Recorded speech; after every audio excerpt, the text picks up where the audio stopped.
What's going on, guys? GeeOHBe coming at you with my first episode of Two Heads Are Better Than One, my dual commentary series that you guys will be seeing on my channel.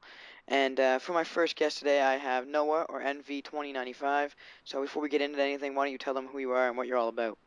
Alright, hey guys, I'm nv2095, and make Call of Duty commentaries like a boss, and that's basically it.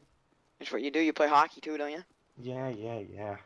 I do that Alright. sometimes. I like the title of this thing, Two Heads Are Better Than One. That's nice. Yeah. Yeah, so, firstly, guys, I'm sorry for being a month behind in posting. The reason behind that is what I was recently planning on doing another dual commentary series with my other guy I do dual commentaries with. Been having some problems, and there's some things going on I'm not really liable to say at this point because I don't know what's Did you going on. guys break up? No, there's just been some difficulties.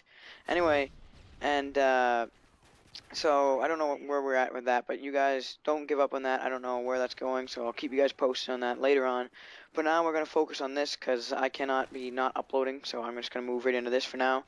And this is two heads are better than one. So we have an interesting topic for you today. So Noah, why don't you tell them what our topic is? Alright, since it's Easter when we're recording this, you probably won't watch it on Easter because you guys hate us or something like that. But we were we were thinking about the Easter Bunny and stuff, and like when you found out that like the Easter Bunny wasn't real, and then I was like, oh, we should expand on that, Santa and the Tooth Fairy. So that's basically it. Yeah, so I know when I was younger, I was in about grade 5, and grade 4 or 5, I can't quite remember. And I found out about them all in one big bundle. Just kind of, once I figured out about one, I just kind of, I was like, oh, so they must all be fake. And how it happened was, it was the day after Christmas, Boxing Day, and I got all my gifts and everything. And I went downstairs into my basement to play with my new little gun or whatever it was I had gotten. And I found all the exact same wrapping paper that were on all of my gifts. And on top of that, I also found all the same tags and everything that said to Santa or from Santa to Greg, whatever. So I went up and confronted my parents about it, and they tried to resist at first, but I mean, obviously there was no way they could lie about that. So they said, yeah, Santa. I guess you're right. Santa isn't real, but don't tell your brothers because I have two younger brothers.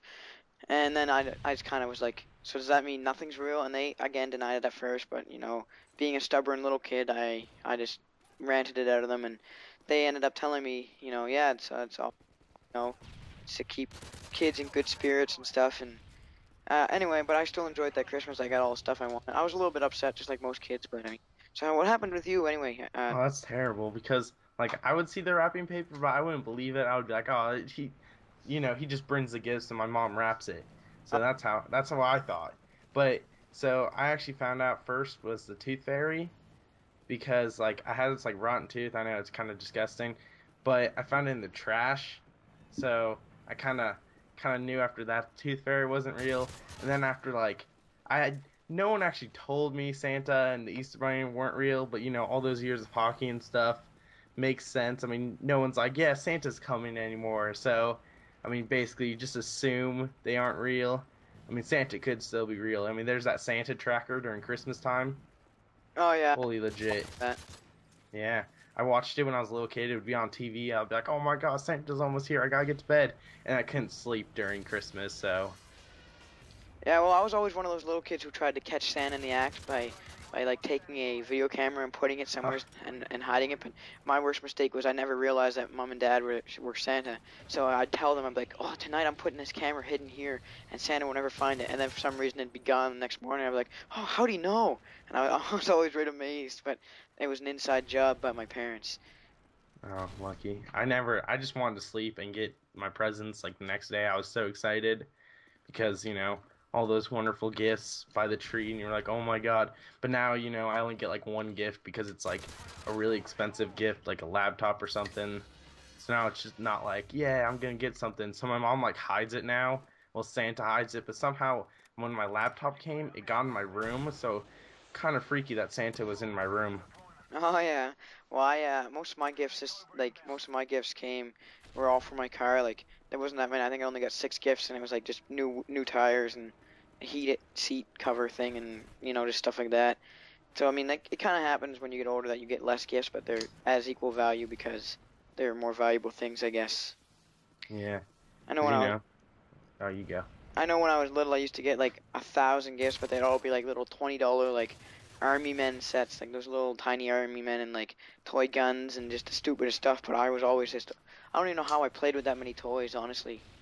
Yeah, that's what basically what I got. I had like the most random toys, so I would just be like, oh, I want one of those, and like it's pointless. I played with it like Easter Day. I mean, not Easter Day, Christmas Day. Like opened it, played with it a bunch, and then I'd never really played with it again, because that's what you do.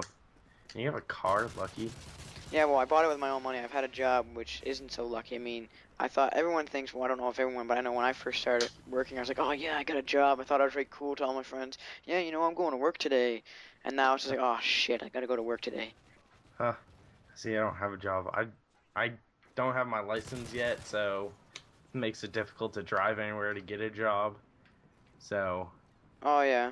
yeah, I don't want to have to quit it during hockey season either, because like hockey like takes up like all my life during season. I know how that feels. Yeah. I just try like my manager, my boss, just told me like to bring in my hockey schedule like on a sheet of paper and like he'd try his best to work around it. And I know I only missed a couple practices and I think 2 games, so it wasn't that bad. I mean, obviously you don't want to miss any hockey when you're as into it as we are, but sometimes you got to make a sacrifice if you want to make the moolah, if you know what I mean. Yeah, I actually wanted to work at a video game store. I'm still thinking about putting an application if I get my license, so Yeah, it I would think be that'd be pretty cool. sweet. It would be. I mean, like just working there. I mean, you'd probably get some discount, like see games as they come in and stuff. And I could probably get like Call of Duty like really early. It'd be pretty sick. That would be actually pretty awesome. Like, I mean, I wonder if there'd be any like special perks or anything for that. I mean, I don't know, but I mean, like people would like. I mean, it's not like you know. I don't know. Yeah, What that'd was I be gonna say? that'd be great for commentating actually. Like you'd know about games like coming in and stuff. Like, well, maybe I don't know if they do get any information more than the public does, but if they did, you'd know a little bit more about the games coming in and like certain things, price and everything before it even got there. So I mean, that could be an advantage too. Yeah, game's over, by the way. Oh, okay. Well, I couldn't see it, so thank you for being on episode 1. For you guys watching, hope you guys stay tuned for the next episode and the rest of the series. It's going to be a good one. And for anyone interested in being involved, PM me or drop a line on this commentary itself. Noah's link will be in the description. Check his shit out. And thanks for being on here, Noah. All right, thanks, man. Yeah, peace.